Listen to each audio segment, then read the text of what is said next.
Meeple Nation Podcast, episode 576, Network or Route Building Games.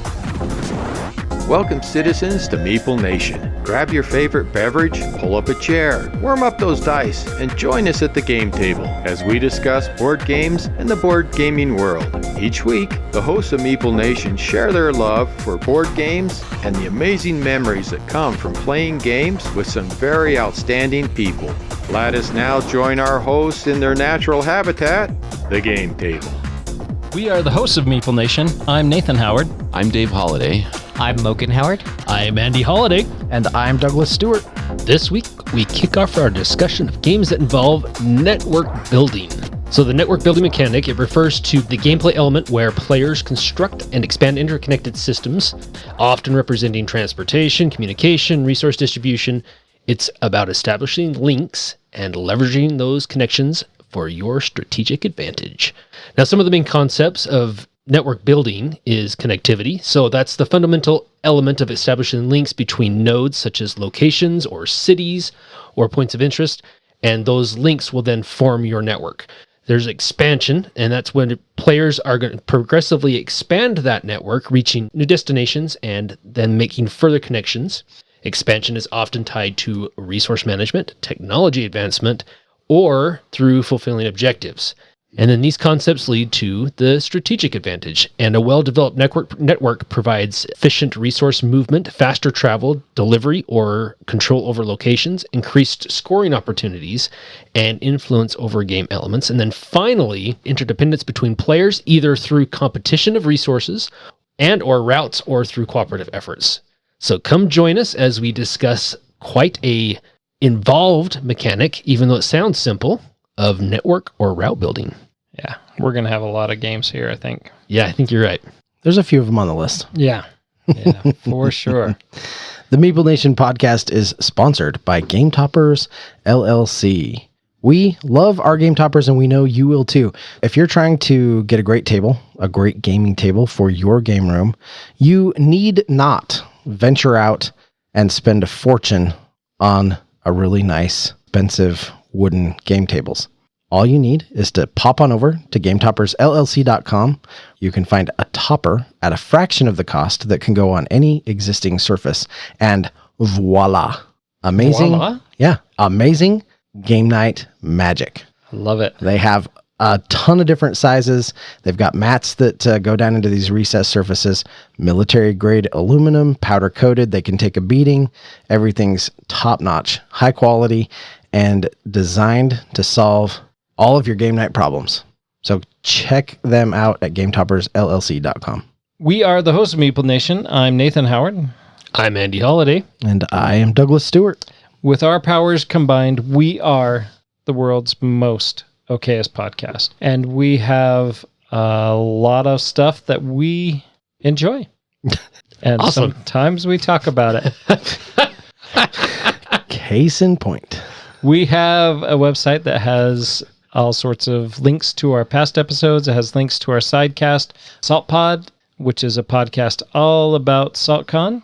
There is links to our bios and all of our socials. There is also a link to our Patreon page. Our patrons make the magic happen. Our patrons allow us to continue to acquire new technology and to make further advancements. We will be bigger, bolder, better, And badder. and badder. No, I think that just comes naturally, but not the good bad, but the just No, the good bad. bad. Bad means hot nowadays. Oh, So, does it? Yeah. That's bad. So I'm told. Yeah. Like, if you're a baddie, that means you're hot. Huh. Wow. Kids these days. Kids these days, yeah. Yeah. Anyways, you can always email us at meeplenation@gmail.com. Give us advice, give us correction, give us game suggestions. We have all sorts of opportunities for taking advice and all sorts of opportunities of looking at new games to play. Also, you can jump on our Discord channel, Channel? It's a channel all of its own. It's like a... It's actually a server, but it has various channels in it. Channels, that's right. Wow. Meeples. That's not going to stick. Wow. It's not like Sidecast? No, Oh, okay. it's not going to work. Meeples. Nope. If I say it one No. more time, No. does that? No? It's not a thing. All right. But anyways, on our Discord, Channel Meeple, you can talk to us and talk about all sorts of things. We have some PGA games that we're talking about playing. Come join the phone. The phone. Wow. I'm out. Awesome. Well done. Serenity now. But anyways, Discord, great. Join now. Good job. Wow, that had a lot of duct tape on it.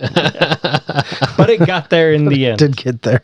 All right. That leads us to highlight 25 and a half. 25. I think. I don't think we quite made it to 30 after that. So we'll take a leap and try to get there. Let's talk about our weekly highlights. So, Nathan, what have you been playing? I got the chance to play Clans of Caledonia. Oh, how was that? I really like this game. Pleased with it. Your Scottish clans. This is when Scotland is expanding from its purely agricultural to its industrial society where they're trying to trade and sell their stuff. You and your Scottish clan are trying to trade goods, harvest goods, grow goods, working in mines, you're working in the forest, trying to produce resources to sell and expand.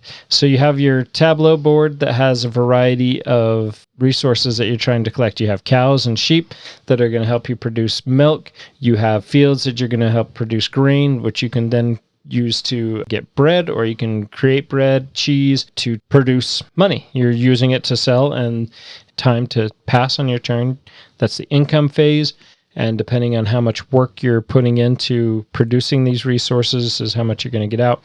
Each individual Scottish clan has some asymmetrical powers that allow you to try to earn more points from doing this, that, or the other, whether it's producing cheese or producing next to the deltas, just a wide variety of ways that you can produce extra resources and take advantage of the board.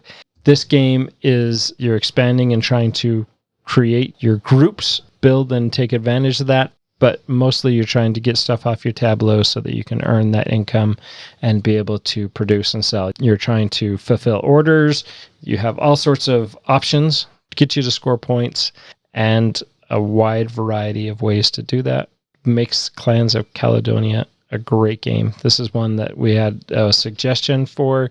I found a copy of it at the swap in spring. In fact, it's sitting on the chair here next to me, keeping me company tonight. Yeah. You can sit by me. Yeah, you can sit by me. If the dog wasn't in between me and it, I would show it to you. And I can't wait to get it to the table with you guys. I think you will both like it.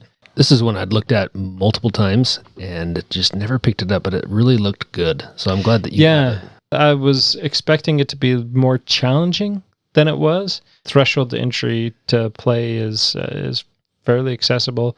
It has a 3.47 Yeah, I'm looking difficulty. at it right now. Yeah. I mean, I guess that's kind of picking it up at the first, but once you get going, I mean, each clan has says a hint, or not a hint, but a guideline that says, hey, these guys, you're going to score points by doing this. And that can be found in the rule book. Lean on that. You can do well, or you can do your own thing and be successful there too. I think you'll both like this game. I'm excited to teach it to you. So Awesome. Well, we're going from a medium game to a very light game. A 1.4 difficulty, to be honest. that is pretty light. A party game. And that you a party game? Yeah. What party game is that? So yesterday, I taught and played like 9 times. 9 times? 9 rounds. Okay, 9 rounds. Okay. Of that. I was about to pass out. That escalated quickly. Oh, I thought you were going to say that's not a hat, but that escalated quickly. That's nice. Together for Sunday dinner, extended family yesterday, and I brought this game thinking that it would be fun because we could include quite a few people. I brought this in the Star Wars deck builder, so of course Caden wanted to play. So a lot of people and two people. Yes. Yeah. Wide scope there. It is, after you get tired of dealing with everybody, you play a 2-player game. I get it. Except for it was the opposite. We played the 2-player game first. But anyway, we got that escalated quickly to the table. We had a broad age group in this game. We had a lot of fun, a lot of laughs, and some of the descriptions were weird, but that's what you expect with this game. Yeah, that's what you get with that Some game. were very over the top, which were really fun. And some of them were really boring when they needed to be. So everybody did a good job playing this game. We had a lot of fun. I want to play this game again with a smaller group. Yeah. We have 12 Yep. people, and Yeah, it was it out didn't of work. control. Yeah. This is one that we should play again at Hug a Meeple. With the Hug Ladies, it was a lot of fun. Yeah. Unfortunately, I don't think Claudine's going to be there, and she was a lot of fun to play this game with. That But name sounds way familiar. yeah, Who's Claudine? she's a lady that is, I think she's part of Hug. She used to be. She used to be. That sounds way familiar. I haven't seen her in forever, though. I mean, Yuck, yuck. Yeah. hi, Claudine. Hope you're still listening. So yeah, maybe we can play that this weekend. I just love that this is coming from Andy. I love that last week he's like, flip 7, nose up. 2 weeks ago. Okay, 2 weeks ago, whatever. But, nose up, Yep. flip 7, party game. Ugh. Hey. And now he's like, I played 9 rounds of that escalated quickly. I guess Andy's a party gamer now. I'm not, but anything I can do to give you guys a little bit of whiplash. Yeah, you definitely do that. Mission accomplished. Excellent. Well done. You should play more party games. You could have fun in your life, Andy. I do. Do you? I have so much fun playing fun games. Oh, fun games. Yeah, like non-party games. I thought that's what we were calling party games. Was No, fun that's games. what Air Nathan, quotes, that's fun what games. Nathan calls them. Yeah, because they're fun. But You could have fun too. I do have fun. Do you? Your face says another story. That's just always there. Yes, your face is always there. Oh boy, people are so confused. All right, Doug. What do you got, Doug? What have you got? When this game first came out, Aqua, Biodiversity in the Oceans. I like And- this game. Yeah, when it first came out, my wife and I played it quite a bit. And then it's one that kind of went on the shelf and got forgot about a little bit. I think the last time that we played it was whenever we played it at whichever convention that was, when we played it with Cheryl. I think Which has that been a was while back. Summer last year. End of summer last year. Is that what it was? So, I think it was so it's been on the shelf for a while, just kind of untouched. And my wife came down and she was like, "Let's play a game. I want to I want to play something." And so we were looking at options and we listed a few. And then I was like, "Well, what about that Aqua game?" I pointed to it, but she didn't follow where I was pointing, and she was like, "Oh, is that the one with all the little fish? I didn't like that game." I was like, "Oh, I thought you loved that game. Like, are you serious? Like I thought that was a game that was really struck for you." And she started kind of describing the game. She's like, "No, I didn't like it. I didn't like all the deep cards, and I didn't like how it." And I was like, "Oh, okay. You're talking about Oceans." Yeah. And she was like, "Oh, okay." So then I went over and I grabbed the box and I held it up, and her eyes like lit up. She was like, "Oh, that one. Let's play it. She's like, let's do it." So I beat her a couple of times. Because As you should. No, like when we played it before, she beat me. Uh-huh. Okay, so we got it back out and we played it a couple of times that night, and I beat her both times. Nice. And we had a great time. I think Aqua Biodiversity in the Oceans is a great little game. So we played it a couple of times, went to bed. Next morning, so that was a Saturday night. So the next morning, Sunday morning, I'm sleeping in. I wake up and I go out to the kitchen table. She's gone down, grabbed this game, and has it set up on the Awesome. kitchen table. And she's like, "We have to play this again." she's like, "I've been thinking about it all night. I know I can beat you." That's so great. I was like, "All right, let's do it." So it was close, but she did win. She did pull off the victory playing it the next morning. So Yeah, I love to get those games where my wife and I go back and forth, Yeah. and it's a lot of tight games. I really enjoy a game when it's really close. yeah. And there's several games that we just keep playing where it's just we pass that win trophy back and forth, and So not sometimes- patchwork. So no patchwork. I'm always Or Ticket to Ride with Cheryl. I win sometimes ticket. And actually, I win quite a bit at Ticket to Ride with Cheryl. I thought you were always in the negative. I've you've had some really bad games. Very bad games. So you either win or you really lose. No, I'm fair to middling in Ticket to Ride, but I've had some extreme losses, far more devastating losses than she's ever had. She knows how to not lose better than I do, but I've won Ticket to Ride from time to time. Have you? Yeah. Okay. Got an app to prove it and everything. Well, you can put anything in that app. Put you in that app. Wow. I do. Well, I'm already in there. Anyway, this was a really fun experience. It's a game that I actually recommend. I mean, it's not a super pricey game. It's not heavy. You can play it really fast. You're essentially just playing out hex-shaped tiles. You're trying to match up colors in such a way that they either build reefs or habitats. If you can build a habitat, you get to place all these little aquatic animals down in there.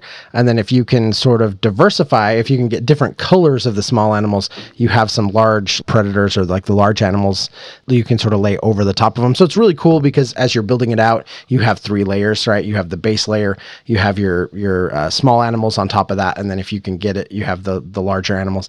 And then I think scoring for this game is really clever. Like for being a simpler game, there's some real nuance and strategy involved with scoring. And because of the way you can shuffle up and randomize the tiles for every game, you're only going to use 6 out of 18 that you can randomly draw. And so every game's going to score and have like kind of a different strategy and a different thing that you're sort of working toward within what is essentially like a fairly light little not sandbox, but fairly light little package. So it's great because it's light, but it gives you a lot of replayability and diversity and strategy. So I like the game. I think it's colorful. The art in it's really good. It's bright and beautiful and fun to play. I like it quite a bit.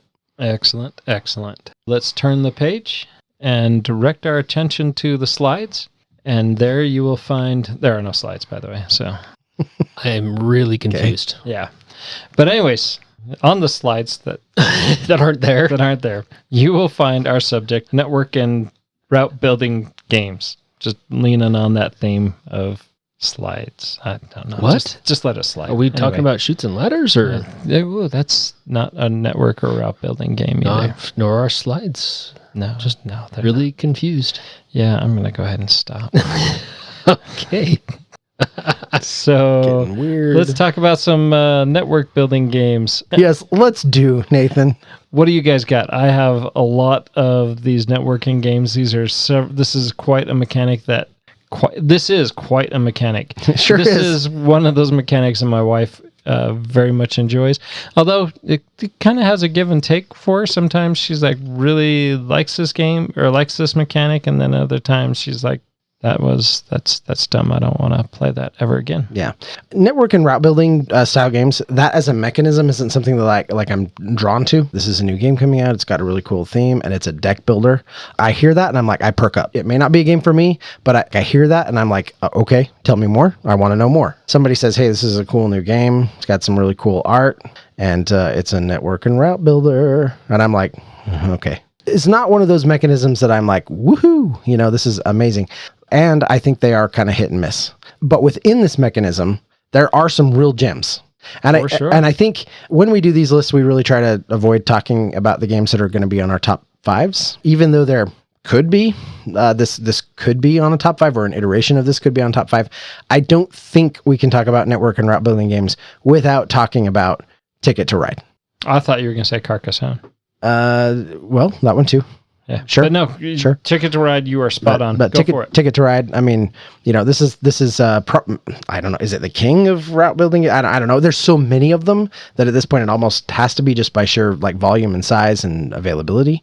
Simple. Got a map. You're just trying to build your trains across there. Every iteration of this game seems to come with something that makes it unique. Yeah. There's some fun rules, stations or tunnels Taxis. or taxis, whatever, right? Like I think, is it the French map where you actually get to like choose the color or you establish the color as you play it? It comes with like a whole stack of these little route punch outs. And so as you build the route, you play that on there and it becomes route of that certain color.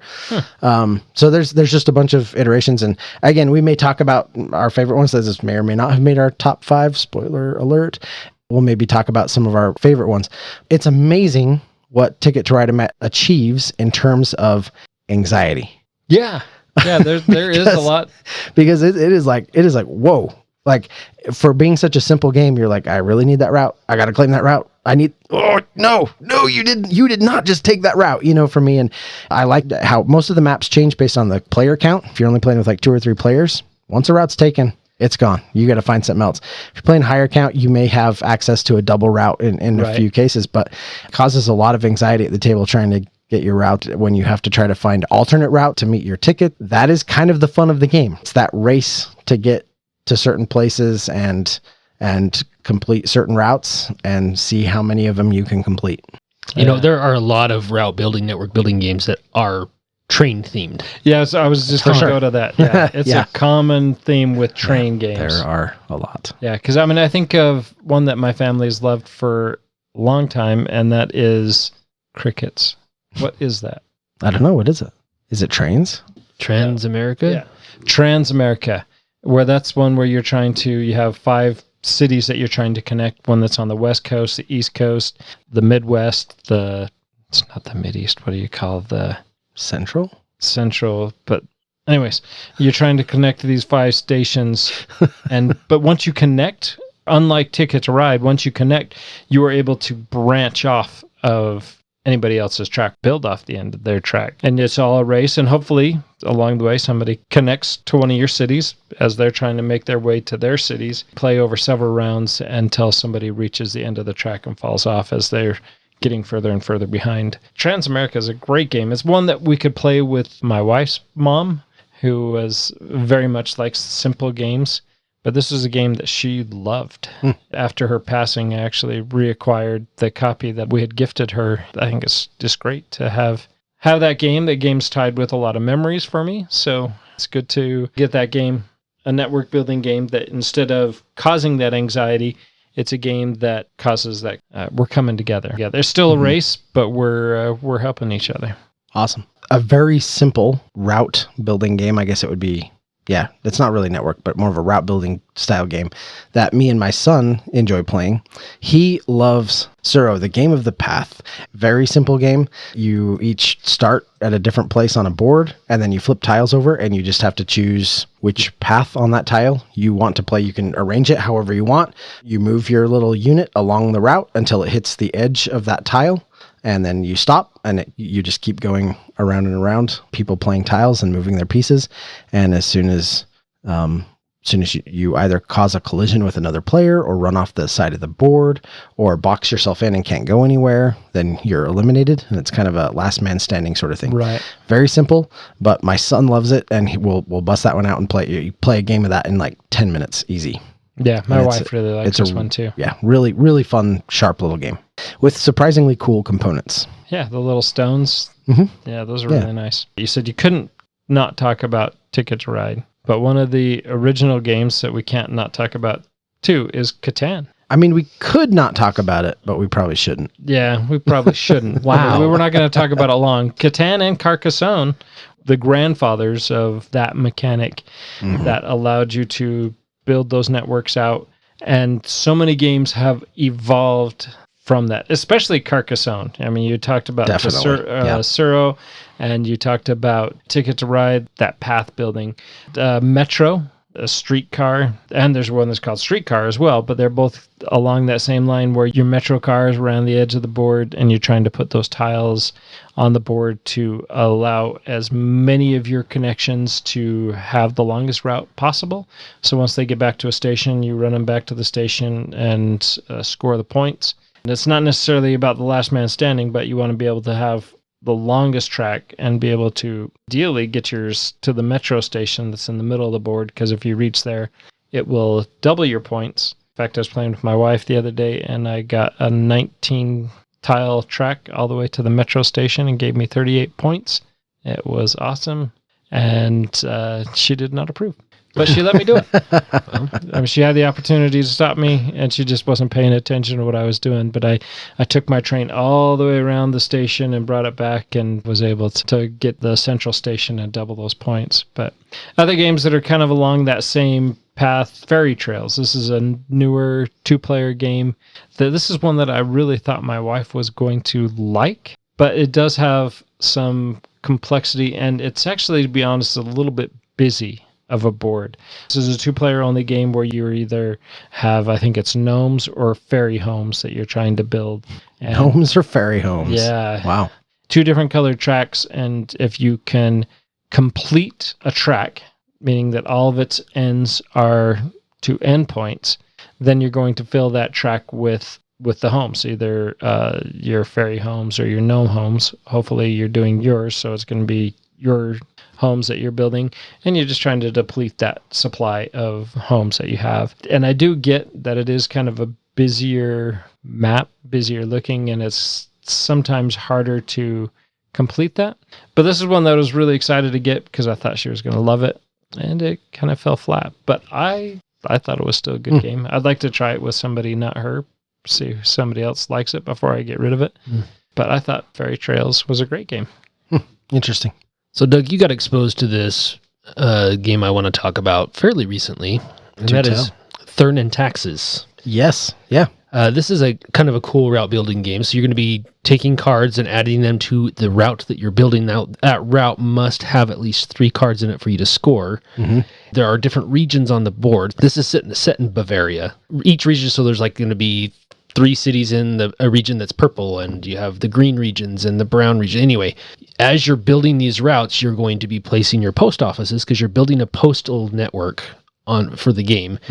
And you're trying to get it built as large as you can so you can take the larger carriage cards and score those carriage cards and take the bonus tiles that are associated to each of those locations. Right. Each region. Yes. So you're trying to build a network of post offices. You're trying to get the right cards in your route as they come up. Not a very complicated game. And it's been a while since I've played this, but it really is a pretty good game, especially for how old this game is. Yeah, and it's fun because I think one of 5 different special actions, powers, basically like special employees or whatever that you can sort of put to work. Timed right, each one of those can be really powerful to push you over the edge on completing a route or getting what you need for the route or being able to get the next like carriage level without actually fully meeting the requirements. There's like little things like that if leveraged properly, you can really take advantage of. And I also really liked in this game how when you're placing your post offices, you can either place everything within one color or you can do one per unique color. Right. Which really does, just with the way you're trying to create your network of post routes, that really does offer a lot of strategy. It's like, okay, well, how am I going to link these together? And then when I put my post offices down, when I finally cache in that route, like, how am I going to do that? It's fairly simple. I mean, it's not like overly complicated or anything, but I liked it way more than I thought I was going to. I really did actually enjoy Thurn and Taxes quite a bit. Yeah, this was published in 2006. It's great. It's only a 60-minute game. When Richie taught Doug this, I was sitting at the table and I was trying to refresh rules, I think. Yeah, you were reading up on some rules, and you were also managing all the teachers we had at the con that day. And I was a little disgruntled that day too. There was something else going on. I can't remember what it was, but I had my Andy pants on. That's where they went. That's where they went. Yeah, that's why you were smiling that day. But anyways, this is one that Richie's like, hey, do you want to learn this game? And I'm like, I don't have time because I got to prep this and I'm managing all this stuff. And so I sat there while you guys played it. Yeah. And you were finished in plenty of time. And I thought this was going to be a much longer game than it was. Then I regretted that I didn't play it. Yeah. Well, I happen to have Thurn and Taxes and Thurn and Taxes Power and Glory, which was a standalone expansion released in 2007. Well, let's play them both. I'm down. They're both great games. Excellent. And it also plays in 60 minutes. I would absolutely play that one again. It's excellent. Have either of you played On Tour? I have not. I have not. Okay. So this was one, boy, it's been a while back, but this was a Hug a Meeple game when we were down in Harriman. So this is one that Julie taught us. I really like the whole concept with this is that you are a band and you are trying to create the longest, most bestestest of routes. The version that I have, and I'm not sure if there are more versions of this out there, but the version that I have has, you can either play on the United States or you can play in Europe. You're a band going on tour. There's some cards that come out that show you what regions you can build in. So each map is kind of divided into 6 regions, and each card has multiple of that on it. The cards basically dictate where you can write a number in on these routes. But what you're going to do is you're going to roll the dice. There's 2 like kind of big chunky dice. They're both D10s. So you're going to take, like, let's say one dice is a 3 and one dice is a 7. That means you have a 37 and a 73. And you have to put both of those down in the regions that the cards allow you to put them down in. And you're just trying to create the most efficient route through the country. Each card kind of has like a special node on it, like a special city. And if you happen to put one of the numbers in that city, you get to circle it and it's going to give you some bonus points. That's really all it is. You're just writing these numbers in and you have to connect them from lowest to highest and traverse across the map. And whoever scores the most points by having the longest, most successful route wins the game. I actually really like this one. And if people like roll and write games, I really suggest this one is one people should check out. Yeah, this has Cheryl's name all over it. I think she'd like it. And you can totally borrow it from me, or I'll teach you guys how to play it. We can play it sometime, see if it's one that you want to add. It can lend itself to some frustration because you can box yourself in. So that it is one of those things. But Lydia and I have a good time playing this every time it hits the table. It's one we like to play together. Sounds awesome. Andy. Yeah. And both you and Douglas were at BGG a couple of years back with me. Sounds like you're just talking to Andy, though. I can't blame him. Well, I can't remember. Makes sense to me. And that's what I was trying to remember if you had played this with us or not, Doug. But I'm pretty sure you did. I know you've played Awari, but I'm talking about when we played Web of Power. Oh, yeah. And did you play that with us too, Doug? I did not. So that's why I started with Andy. Yeah. That was Tenny. So Tenny played with us. Awari was a game that I like. It didn't click for like. It's not that it didn't click. Like it's not like I was bad at it. It is one of those games where I'm just like, I can play this and I can try to do well, but the fun factor just kind of is missing for me. And it just kind of was a miss for me for whatever reason. Yeah. Because I know there's a lot of people that really like it. I'm right here. Yeah, I very much enjoy it. But you're definitely not the only one though, right? Yeah. Yeah, and Web of Power was the original version. Awari is the latest reimplementation of it. Yeah. And I actually really like the look of Awari. It does a great job. It really kind of peps up that game.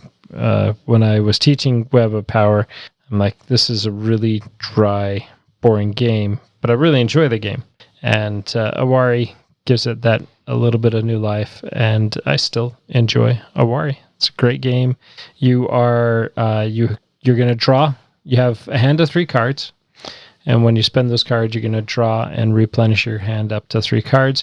But what you can do is you can spend 1 card to put 1 piece in 1 region, or you can spend 2 cards to put 2 pieces in a specific region, as long as it's not the first piece, because you have to open up a region, only 1 piece can go in it. Or you can play 3 cards as long as 2 of them are the same, because then they become a wild, to allow you to put 2 pieces into a region. And what you're trying to do is there's paths that connect these cities, that you're trying to connect these paths. And if you have your nodes on each of those, then the longer your trail, the more points you're going to score.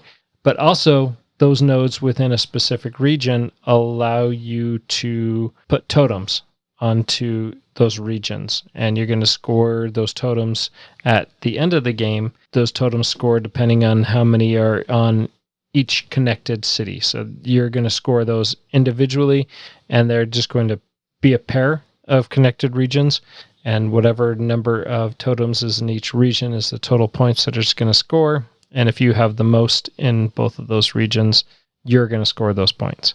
Otherwise, you're focusing on trying to connect those cities, your pathway, your network. And as long as your network is over, each of your segments of your network is over 3 nodes, then you're going to score points. And so ideally, you want to score a really long network and score 15, 20 points if you're amazing. And if you've scored 15, 20 points, whoever you're playing with was not paying attention at all. You want to get those larger ones. You want to get 5, 6, 7 points into those networks and allow you to score those points. You're going to score them in the midpoint of the game and at the end of the game. I think there's a lot of challenge that's in Awari. There's a lot of challenge in trying to manage the deck, trying to manage what you can play. When you're playing at 2 players, you're playing with a kind of a third tribe, they call it. If you have cards left in your hand at the end of your turn, one of those cards has to be applied to the third tribe. So ideally, you want to try to use up all your cards so you're not adding anything to the third tribe and progressing your network as well. Great game. I very much like Awari. Jody and I were playing it for a long time, but I apparently burned Jody out. So I get that. Yeah. And I get that too. I mean, we probably played it 40 to 50 times. Holy cow. Oh, yeah, we were playing it a ton. I'd have to look it up to be sure. Yeah, I would be burnt out too. Jody and I have played a lot of games together, so. Yeah, I was burnt out after like 4 or 5. So that's amazing. Way to go, Jody. You really, what a trooper. Really, stuck with it. Good job. Well, before Ticket to Ride, before Santa Fe Rails, before Union Pacific, but after Acquire came one of the earliest published games by Alan R. Moon. Oh, okay. That was a lot of intro. That was totally a Nathan intro. By the way. You had me all over the place. Yeah. So that is Airlines Europe. So Airlines was the original release, and then it was re-released as Airlines Europe, and it took the base game Airlines and kind of made a hybrid of Union Pacific and Airlines to create Airlines Europe.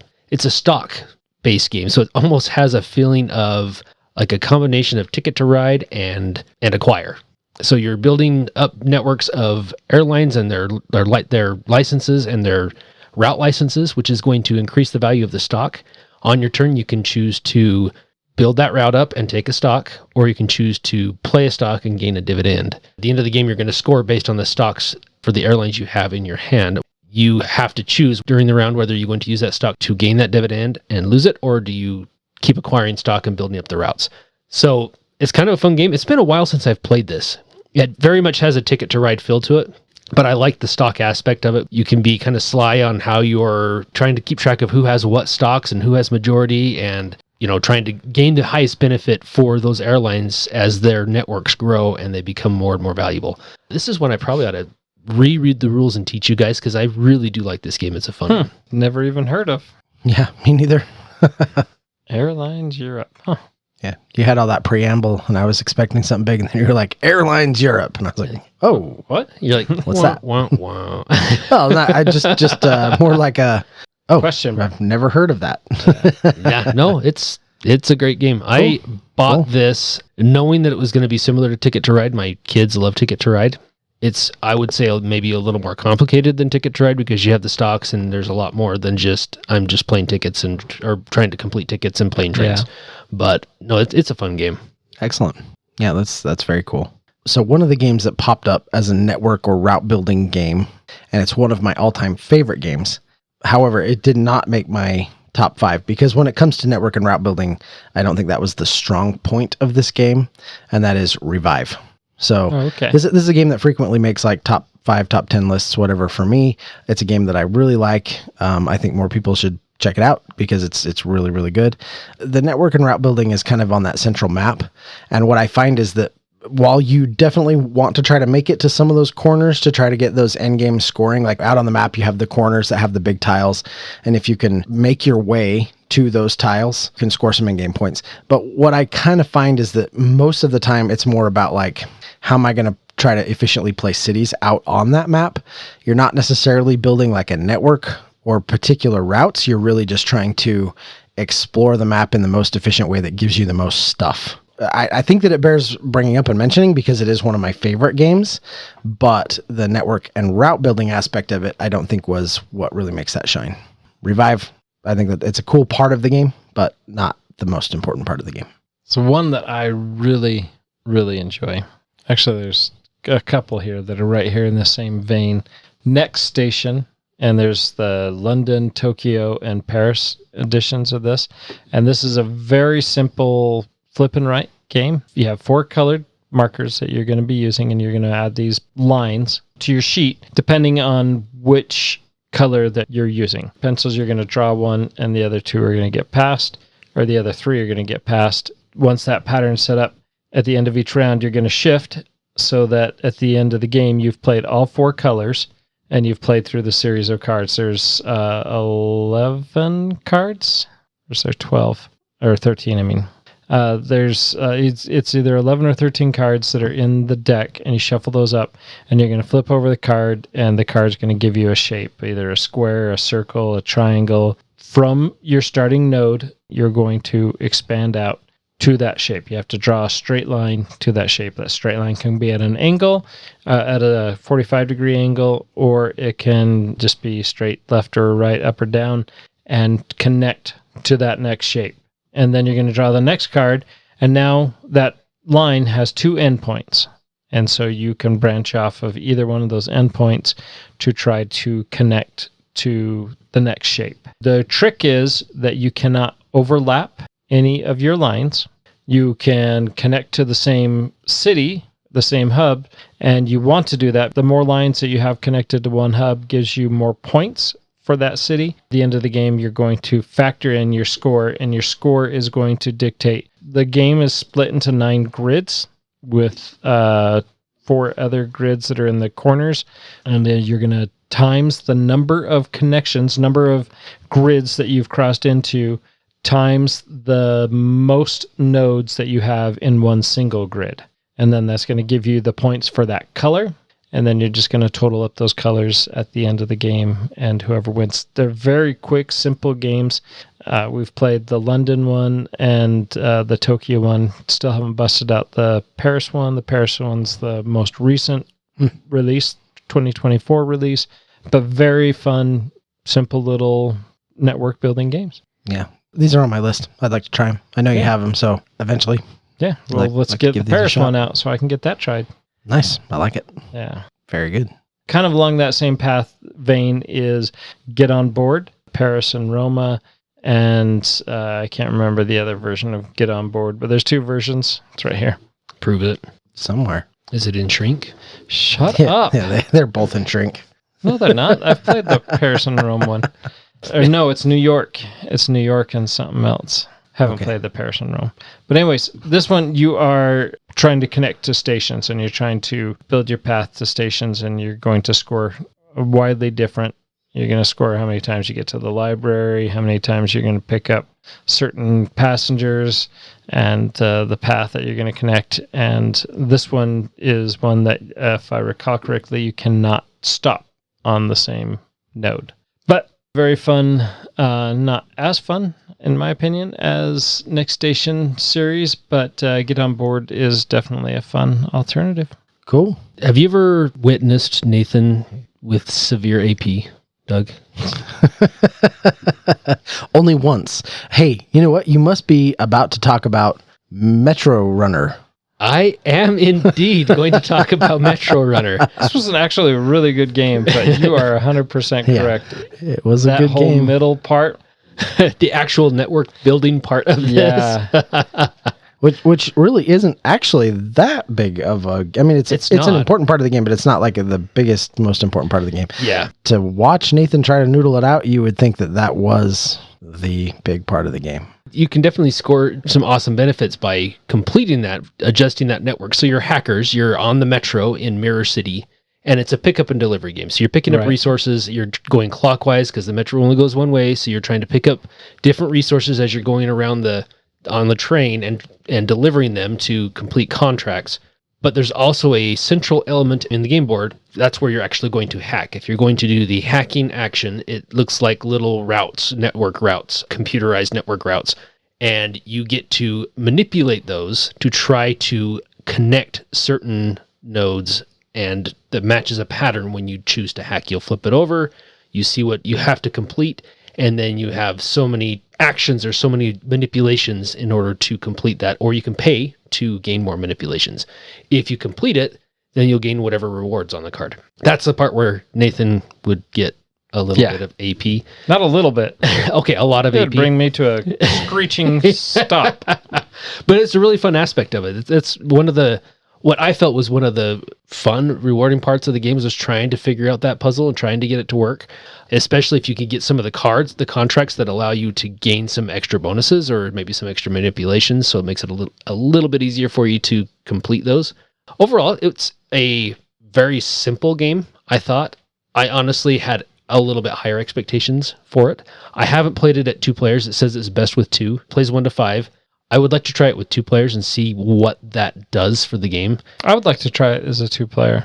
And see if that improves the gaming experience, because it was definitely different playing it at a higher player count. Yeah. Well, and that's the thing, and I knew I was having an issue with this, but, I mean, you wanted to do something in that middle grid, and you really couldn't even look at it until it was your turn. Yeah, it would change quite often. For me, was kind of really a stopping point for the game, because I'm just like, the game would flow very well until it got to somebody had to do something in that, and then it was just a... Yeah. But overall, we've had fun with this game. Like I said, I would love to try it at the best optional player count of 2. Yeah. So maybe one of those nights when It's just you and me. someone shows up late to game night and there's 2 players, then maybe we can bust that out while we're waiting for another game. Although it does play, I would imagine in a 2-player game it would be more closer to the 30-minute time frame rather than the 90 minutes, because it's 30 to 90 minutes on the play time. which also is a bonus 2-player. If it's a 30-minute game, that's great. Very cool. If we're talking about network and route building games, and the number one game on BGG, the number one game according to board gamers worldwide, is a network and route building game, we probably better talk about that too. Brass. Which one's that? Birmingham. Oh, yeah. This is one that I think we've each only played one time. Did you play this one, Nathan? No. Okay. No. And Andy and I played it the one time. I really enjoyed Brass. I think we've had this conversation before based on one play of the game. I'm not sure that I understand why it's like the number one game of all time, but I did really enjoy it. In particular, I thought that the route building, the network building was interesting and fun, but the fact that you play over the two eras, so you have like the canal era first, and then you have the rail era second. I thought that was a really fun twist, kind of a fun thing that it did. As I recall, like you kind of have to spend that canal era making sure that you're set up for the rail era, as I remember it correctly, or you could really kind of fall behind. So I think it's one of those that lends itself to a little bit of like, you could potentially kind of lose the game in the first half if you're not careful, but it was a fun game. I did really enjoy it. I don't know, Andy, I think you had similar thoughts. Yeah. It's definitely one that we need to play again. I have this one, Yeah. and we definitely need to play it again. So, but there's got to be a reason why it's number one of all time. A lot of people really love this game. Maybe it's the fact that they have iron clays as part of the pictures. That's kind of weird. Yeah. Anyway, no, the game is great. I had fun with it. Those iron clays were made for Brass Birmingham. Were they really? Yeah, Yeah. that's what the game they were developed No for. kidding. And then they're such a great little poker chip that They are awesome poker chips. People just started using them for other things. Yeah, that's awesome. I had no idea that was the case. Yep. Anyway, gameplay was great. I had a lot of fun with this game. It's one that I wish we would have played fairly soon after the play that we did. Once I had my head wrapped around the gameplay and the different phases or eras, definitely would have played differently than I did, Yes. especially in that first era. But no, it was great. I'm kind of of the same opinion after one play that would I consider this the number one game? No, definitely not. But I can see it easily being in the top 100. I mean, it's a great game. Mm-hmm. Yeah. Yeah, I think I agree. That kind of brings me, I think, to the end of the games that I wanted to talk about, though I did want to just throw out that I am really excited to play Hansa Teutonica. It was recommended to me actually by a cousin quite a while back. Picked up a copy and I still just haven't learned how to play it, but it's sitting on the shelf and I really want to learn that one. And also I have Nucleum sitting on the shelf and I really, really want to get to that one. So the priority of Shelf of Shame games is always an adjusting thing, but that one's pretty high up there. Yeah. So I'll get to that one eventually. I think that will definitely be one that I get to this year for sure. Kickstarter that I got that I really wanted to be better, and I think maybe we just need to give it another try, was Terminus. I liked Terminus. I liked it too. I didn't love it, but I liked it. Yeah. It was good. It hasn't had a fire to get back to the table, but it's not on my coal pile yet, Yeah. and I'd like to get Terminus a try again. Yeah. Managing the rondel part of it, I Yeah. thought was really fun. It's sort of a game of two halves, right? You are moving around that rondel, executing things, but then you're using what you gain from that to build your route out on the map. I think I would like to try it again. We played that at max player count. That is one thing I do remember about it. And that's one thing that we might want to change upon a play is to I think lower that player count just a little bit. If I can recall. Yeah. I would like to try that again. And one other one that I wanted to hit on was another roll and write Dice Hospital ER emergency roll. And this is a fun little, real simple dice rolling game. You're going to roll 3 dice. You're going to match those 3 dice up to 3 ambulances. One's yellow, green, and red. And then you're going to pick one of those pairs, fill in the circle on your map, and you're trying to connect nurses to workstations and patients to critical areas. All along the way, you have to increase the strength of your die. You have to increase the number of the die that you're using. If you place a 1, the next location has to be higher than a 1. And then when you get to a 6, or even if you're before a 6, you can't go past that unless you take one of the ambulance combination that has it's a circle, but it's kind of a reset. And so you'll circle one of the numbers on your paths that will allow you to reset that path and start again at 1 and try to get the nurse to the workstation and score those points. This is one that, again, my wife and I have played a ton of. I'm probably 30, 40 times easily. By the end of this year, this is one that we'll probably have played 60 times. Oh, that's awesome. Yeah. It's a game that we can just go to and play again and again and again. This is one that we go back and forth who's winning. It has a lot of variety, and I mean, it is luck driven. Sure. Depending on what you get, but it's what you get and how you manage that, and you try to avoid painting yourself in a corner, trying to refrain your desire to get high numbers, but get in enough to reset and to progress as opposed to scoring those high numbers. That's a great little game. I'm surprised Tokyo Highway is not on this list of yours. Is that? I guess that is a network building. It's a route building game. You're building your highway, right? Yeah. Actually, I had a lot of fun with. I did too. It was cool. It was a cool game. Yeah, I'm not sure why it didn't show up on this, because I guess maybe its focus as a dexterity game, but Totally building a route. totally building a route. Yeah. Because it has to connect, and you have to follow the rules as far as dodging everybody else's. I think it was a fun game. Yeah, I enjoyed it. You didn't get a chance to play it, did you, Douglas? No. Nope. Yeah, this is one that I think everybody should play. I enjoyed it. Newer version is a lot more snappier and prettier, and but still, basic mechanics are there. This is really fun. It's a great game. Thanks for bringing that up. That's a fun game. I had a lot of fun with it, and trying to build over or underneath other players' routes.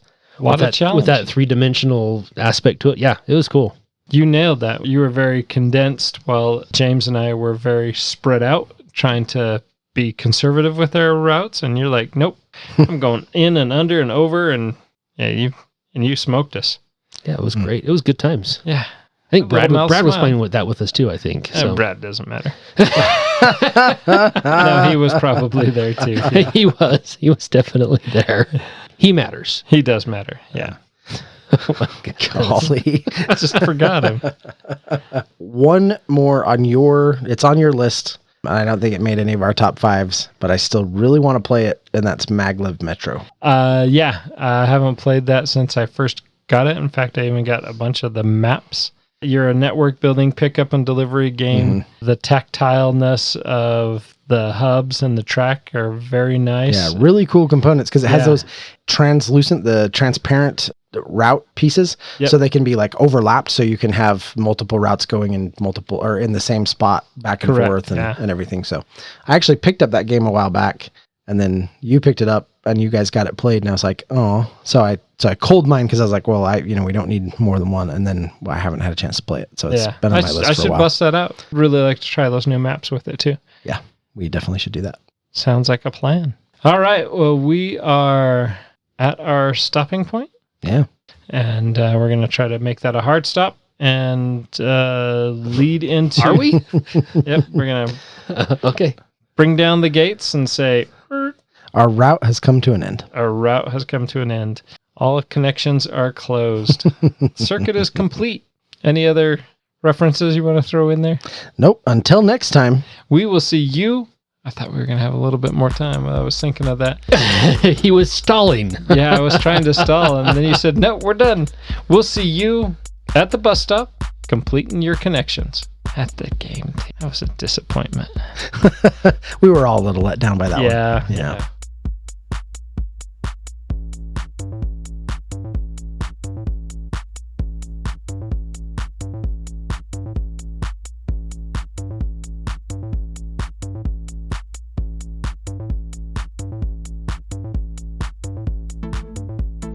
Thank you for listening and being a part of Meeple Nation.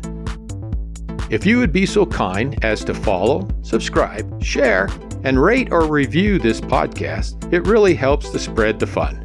You can be more involved in supporting the podcast by joining the nation at patreon.com/MeepleNation, or you can find a link at the top of our webpage, meeplenation.com. And while you're there, look at all our extra content. There are links to all our past episodes, a wide variety of blogs, pictures from our Instagram feed, and bios for all the hosts and our awesome bloggers. Follow us on Twitter, Instagram, and Facebook, all under Meeple Nation. If you would like to chat with the hosts or other members of the nation, you can join our Facebook group, Meeple Nation Off Air. We hope to see you again at a game night, a con, or maybe a suspense-driven evening of werewolf. Thank you for listening and supporting Meeple Nation, and stay tuned for next week's episode. Thank you so much for listening. We very much want to thank our patrons who help keep the podcast running. I personally want to thank my co-hosts for all the help they provide with both content here on the podcast, in addition to what we have available on our website. Without them, the podcast would not happen. If you too would like to support the podcast, you can join the nation at patreon.com/Meeple_nation. Or you can find a link to Patreon at the top of our webpage, meeplenation.com. If you have any questions, comments, or games you feel should be on our radar, you can always reach us at meeplenation@gmail.com. We can't wait to hear from you. I am grateful to Doug and Andy who helped me edit episodes, and I want to thank James and Kim Clark who do the editing on our blogs and on our webpage, which can be found at meeplenation.com. We want to thank Brain Detergent for our music. If you want to find more from him, you can follow his links that can be found on our webpage, or simply search for Brain Detergent on YouTube to find more of his tracks. Thank you again for listening and being part of the Meeple Nation community.